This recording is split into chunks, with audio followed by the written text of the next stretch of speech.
आपके प्रश्न का उत्तर मैं थोड़ा लंबा दूं तो चलेगा? जी जी अवश्य। जी भाई साहब, आप हमारे सम्मानित अतिथि हैं आप। लंबा इसलिए कि मूलतः संविधान क्या है ये समझे बगैर और राम राज्य वगैरह वगैरह ये सारी जो बातें हैं वो समझना संभव नहीं है।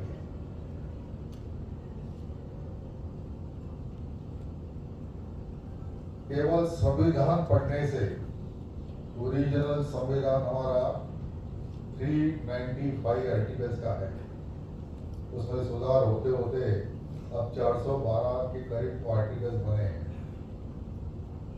दुनिया का सबसे विशाल ओरिजिनल संविधान में 1,42,000 शब्द हैं,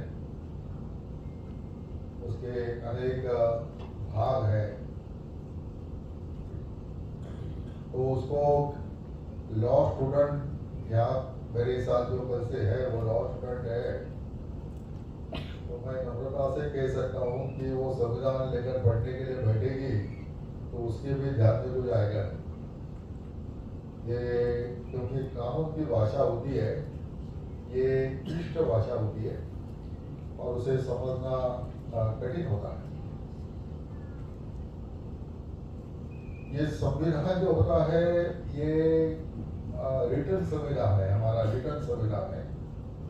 ब्रिटेन का संविधान के बारे में कहते हैं कि वो अनरिटर्न है। तो पहला प्रश्न संविधान के संदर्भ में जो आता है वो ये आता है कि संविधान का मतलब क्या होता है, what do we mean by constitution. इसको ठीक नहीं समझे तो ये राम राज्य तक हम नहीं जा सकते। विश्व का पहला रिटर्न संविधान अमेरिका ने तैयार किया, 1787 में तैयार किया। 1789 से उसका अमल शुरू हो गया। वह संविधान केवल 8 अध्याय का है, 8,000 शब्दों का है। उसके उपकलम है, उपाध्याय उसमें है, लेकिन सबसे छोटा संविधान है। इस संविधान ने क्या किया, तो संविधान जब बना तब अमेरिका 13 राज्यों की थी, 13 स्टेट। आज अमेरिका 50 से भी अधिक राज्यों की है। अटलांटिक से पैसिफिक तक उसका विस्तार है, प्रचंड भूभाग है वो, और दुनिया की लश्करी महासत्ता है, मिलिट्री पावर है, आर्थिक महासत्ता है, ज्ञान की महासत्ता है। जितने भी टेक्नोलॉजिकल डेवलपमेंट होते हैं आज तक वो सारे के सारे अमेरिका में होते हैं। 4 पहियों की गाड़ी अमेरिका ने पहले बनाई, विमान अमेरिका ने पहले बनाया, पनडुब्बी अमेरिका ने पहले बनाई। इंटरनेट, मोबाइल, व्हाट्सएप वगैरह जिसे हम रोज ही बहुत परिचित है, ये सारा इन्वेंशन वहां पर होता है। किसी अमेरिकन व्यक्ति को अगर हमने पूछा कि आप दुनिया के चूटी के राष्ट्र कैसे बने हैं, तो उसका उत्तर देगा it is because of our constitution. यानी कॉन्स्टिट्यूशन क्या करती है, तो देश को महासत्ता बनाती है। तो आगे कोई मुझे प्रश्न नहीं पूछे, इसलिए मैं ही प्रश्न पूछ के उसको उत्तर देता हूँ कि संविधान तो कानून का ग्रंथ है, तो कानून का ग्रंथ एक देश को महासत्ता कैसे बना सकता है।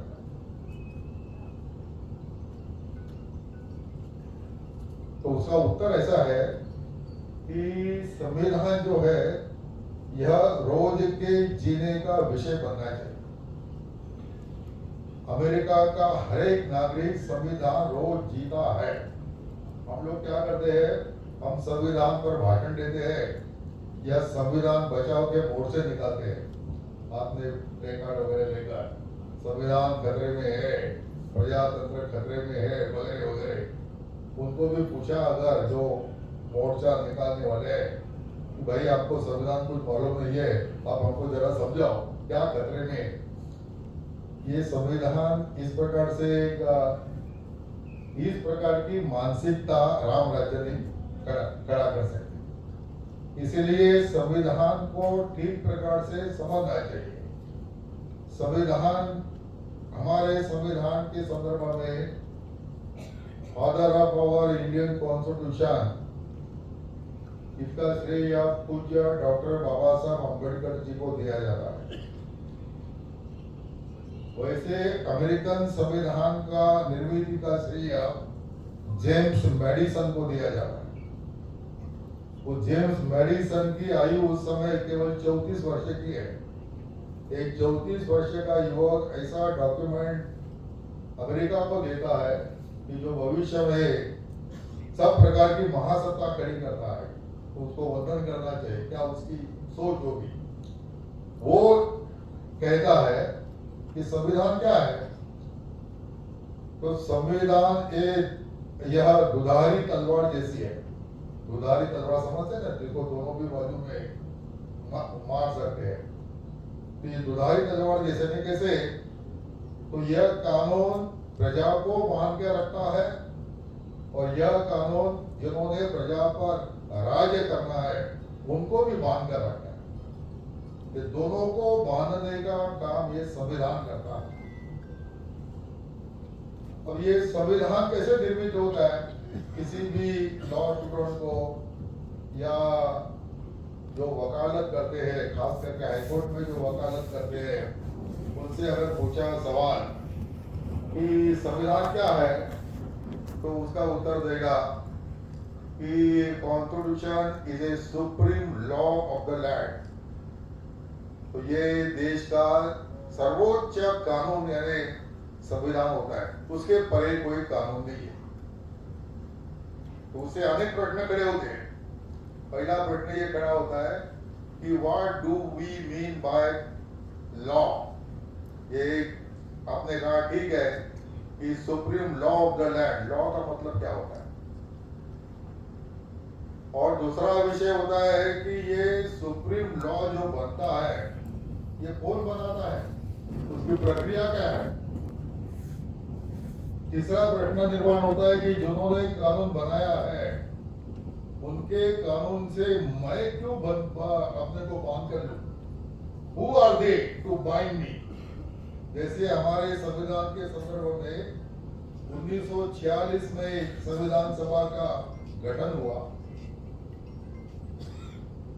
वो पहले संविधान सभा अखंड भारत की थी। पाकिस्तान बनने के बाद 289 उसके मेंबर्स रहे। अंतिम डॉक्यूमेंट जो संविधान का बना उस पे 284 से सिग्नेचर्स है। तो इसका मतलब ये हुआ कि 284 फादर्स, उसमें 15 महिलाएं हैं, fathers and mothers of our constitution has given us this constitution. तो ये जो 289 जो लोग हैं उसमें से एक भी आज जिंदा नहीं है, सब कालवश हो गए हैं। और उन्होंने जो कानून दिया है, जो आज 1990 में जिसका जन्म हुआ है, 80 में जन्म हुआ है, वो अगर यूथ खड़ा होकर कहता है कि उन्होंने दिया हुआ कानून से मैं क्यों अपने को बांध कर रखूं, ये तो ऐसा हो गया कि dead man's rule over the living generation. यानी जो मृत है वो जीवित लोगों पर राज करते हैं, ऐसा इसका तो होता है। ये सारे प्रश्न इसमें होते हैं, इसके उत्तर सही ढंग से ढूंढे बगैर कॉन्स्टिट्यूशन क्या होती है और उसको क्यों मानना चाहिए, उसके आधार से राम राज्य की ओर कैसे जाएंगे, कोई बात समझ में नहीं आती। तो लॉ का मतलब होता है रूल ऑफ बिहेवियर, बर्ताव का नियम, यानी सामान्य भाषा में उसको लॉ कहते हैं। और विश्व में 3 प्रकार के लॉ होते हैं। एक ईश्वरीय कानून है, जिस कानून से सारा ब्रह्मांड चलता है। रात्रि के समय अगर आकाश में देखा तो अगणित तारे ग्रह हमको दिखाई देंगे, वो कभी आपस में टकराते नहीं। कितने साल से घूम रहे हैं? अनादिकाल से घूम रहे हैं। कुछ तारे को इतने दूर है उसकी गिनती प्रकाश वर्ष से करते हैं। एक सेकंड में प्रकाश 3 लाख किलोमीटर का प्रवास करता है, तो ऐसे हजारों प्रकाश वर्ष दूर ऐसे ऐसे सारे ब्रह्मांड की रचना जो है वो किसने बनाई है? उसके कानून क्या है? कौन चलाता है? तो हम सामान्य व्यक्ति के लिए सर्वोच्च शक्ति है। कोई उसे अल्लाह कहेगा, कोई परमेश्वर कहेगा, कोई परमात्मा कहेगा, जो उसकी जैसी श्रद्धा है वो श्रद्धा के हिसाब से उसका नाम लेगा। उसके कानून है, दे आर अनचेंजेबल, उसमें कोई परिवर्तन नहीं होता। दे आर यूनिवर्सली एप्लीकेबल, वो भारत में एप्लीकेबल होगा। लॉ ऑफ ग्रेविटी ऐसा नहीं है। Law of gravity is applicable ब्रह्मांड में है, अमेरिका में है, ब्रिटेन में, कहीं पर भी जाओ। Laws of thermodynamics, laws of electricity, ये सारे जो कानून है, नियम है, ये यूनिवर्सल है और परिस्थिति निरपेक्ष है, व्यक्ति निरपेक्ष है। मैं पद्मश्री हूं और मैंने ऐसा सोचा कि चलो 10वें मंजिल से खुद ही मारेंगे नीचे, मैं पद्मश्री हूं, राष्ट्रपति ने मेरा सम्मान किया, मेरा कुछ होने वाला नहीं है, ऐसा सोचकर मैंने खुद ही मार ली, तो क्या होगा? तो नीचे गिरते ही मैं स्वर्ग में चला जाऊं, क्योंकि ये लॉ ये देखता नहीं कि आप पद्मश्री है, गरीब है, बच्चा है, जिसको कुछ समझता नहीं है। Is applicable to everyone irrespective of his position, उसका स्थान सब प्रकार से वैसे होता है। ये जो कॉन्स्टिट्यूशनल लॉ जो होता है, इसे मैन मेड, मनुष्य निर्मित कानून है। और मनुष्य निर्मित कोई भी वस्तु शाश्वत नहीं होती। आज हम सुबह वो भोजशाला देखने के लिए गए थे, विजय मंदिर देखने के लिए गए थे। वो भग्नावशेष में पड़ा है, अब उन्होंने तोड़ा बिड़ा, ये सब इतिहास है, लेकिन मतलब क्या है इसका कि जब बना होगा बहुत सुंदर होगा। आज उसका एक टूटा फूटा स्वरूप दिखता है। प्रभु रामचंद्र जी का सिंहासन जहां बैठते थे, कहाँ है क्या? अभी उनका राजमहल अयोध्या में, मैं तो 4-5 बार जाकर आया हूँ। अभी भी लोकार्पण के कार्यक्रम में मैं वहां मौजूद था। तो अयोध्या में रामकालीन कोई वस्तु है ऐसा कोई चीज नहीं है। भगवान गौतम बुद्ध ने बहुत सुंदर शब्दों में कहा कि आंखों से दिखने वाली कोई भी वस्तु शाश्वत नहीं होती, नित्य परिवर्तनशीलता यह सृष्टि का नियम है। और मनुष्य निर्मित कोई भी चीज, कोई भी वस्तु परमानेंट नहीं होती। जो परमानेंट नहीं है उसके मोह में नहीं पड़ना चाहिए, ये उनकी फिलॉसफी है। ये लॉ अगर आपने कॉन्स्टिट्यूशन को लॉ को अप्लाई किया, मनुष्य निर्मित लॉ को, तो मनुष्य निर्मित कोई भी चीज यह परमानेंट नहीं होती, उसमें बदलाव होते रहते हैं, काल के अनुसार बदलाव होते रहते हैं। इस अमेरिकन संविधान का मैंने अभी जिक्र किया, जो केवल 8 कलमों का है, अध्यायों का है, उसमें क्या क्या परिवर्तन हुआ है। जब यह संविधान बना वो गोरे लोगों के लिए केवल बनाया गया। उस समय 25-30 लाख निग्रो अमेरिका में रहते थे, उनको कोई पॉलिटिकल अधिकार नहीं, सिविल अधिकार नहीं, कोई नहीं। They were treated as a वस्तु, प्याज, आलू, चावल, गाजर, भिंडी, इस प्रकार के जैसे उनकी खरीदी बिक्री होती है, वैसे ही आदमियों की वहां होती है। उसके उनका कोई मनुष्य करके कोई उनका स्थान अधिकार के रूप से कोई नहीं था।